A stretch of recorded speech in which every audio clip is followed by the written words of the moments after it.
안녕하세요. 필수 상식백과입니다. 오늘은 최근 청문회에서 화제가 된 홍장원 전 국정원 1차장의 발언 내용을 깊이 있게 살펴보려고 합니다.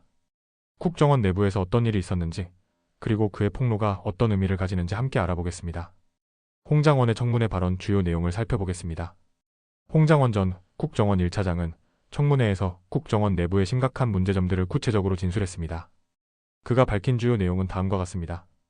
정치 개입 의혹. 홍 전 차장은 국정원이 특정 정당의 선거 전략을 지원했다는 구체적인 정황을 증언했습니다.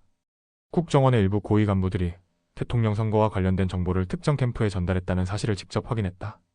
예산의 불투명한 사용, 비밀 예산의 일부가 불법적인 목적으로 유용되었다고 주장했습니다.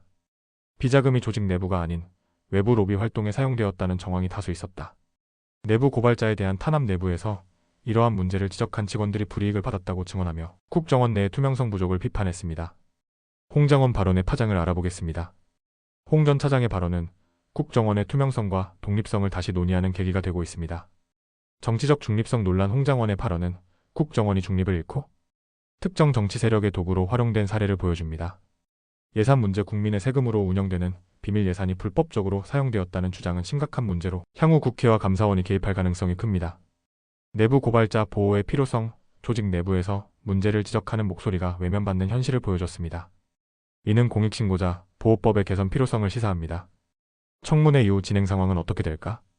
홍장원의 진술 이후 국회는 추가 자료 제출을 요청했으며 검찰과 감사원은 관련 수사 착수 여부를 검토 중입니다. 대통령실은 청문회에서 제기된 문제들에 대한 입장을 밝히지 않았지만 국민의 비판 여론이 커지고 있습니다. 국정원 내부는 그의 발언에 대해 일부 과장된 내용이라고 반박했지만 구체적인 반박 자료는 아직 제출되지 않았습니다. 왜 이것이 중요한가? 홍장원 전 차장의 폭로는 단순히 국정원의 문제를 넘어 국가기관의 투명성과 책임성에 대한 논의로 이어지고 있습니다. 국민의 세금으로 운영되는 기관이 공익을 위한 역할을 수행해야 함에도 내부 비리와 정치적 개입이 있었다는 사실은 심각한 문제를 드러냅니다.